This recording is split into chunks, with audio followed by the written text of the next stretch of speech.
السلام علیکم پیارے بچوں، کتابوں کی کہکشاں میں خوش آمدید۔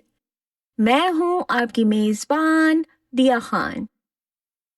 پیارے بچوں، آج کی مزیدار کہانی کا نام ہے دھوکہ بار بار نہیں چلتا۔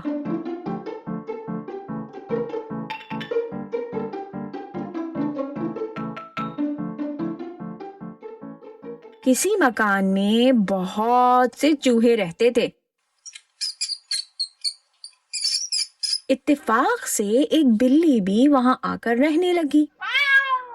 بلی نے آتے ہی چوہوں کا صفایا شروع کر دیا۔ تھوڑے ہی دنوں میں وہ بہت سے چوہوں کو کھا گئی۔ چوہے ڈر کے مارے ہر وقت بلوں میں چھپے رہتے اور کبھی نکلتے بھی تو بڑی ہوشیاری سے ادھر ادھر دیکھ بھال کر۔ اس لیے بلی کو انہیں پکڑنے کا موقع بہت کم ملتا۔ ایک دفعہ بلی کو کئی دن بھوکا رہنا پڑا۔ آخر اس نے ایک ترکیب سوچی۔ دل میں کہنے لگی، اگر میں آٹے میں لوٹ جاؤں تو چوہے مجھے پہچان نہ سکیں گے اور میں آسانی سے انہیں پکڑ لوں گی۔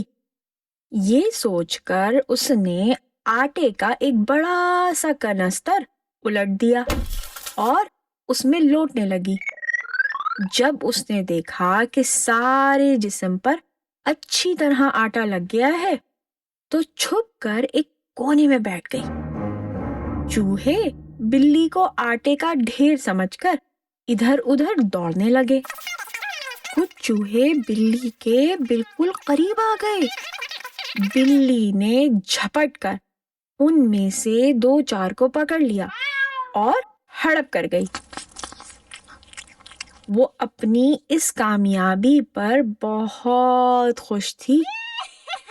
اس نے سوچا، یہ ترکیب سب سے اچھی ہے۔ اب میں ہر روز اسی ترکیب سے چوہے پکڑا کروں گی۔ دوسرے دن بھی بلی آٹے میں لوٹ پوٹ کر ایک کونے میں پڑ گئی اور چوہوں کے آنے کا انتظار کرنے لگی، مگر کوئی چوہا اس کے پاس نہ آیا۔ آخر شام کے وقت ایک بوڑھے چوہے نے مچان پر سے جھانک کر دیکھا اور کہا، تو آٹے کا ڈھیر ہی کیوں نہ ہو، مگر اب ہم ہرگز تیرے پاس نہ آئیں گے۔ سچ ہے، دھوکہ بار بار نہیں چلتا۔ تو پیارے بچوں، بتائیے آپ کو آج کی کہانی کیسی لگی؟ اگلے ہفتے تک کے لیے اجازت۔ اللہ حافظ۔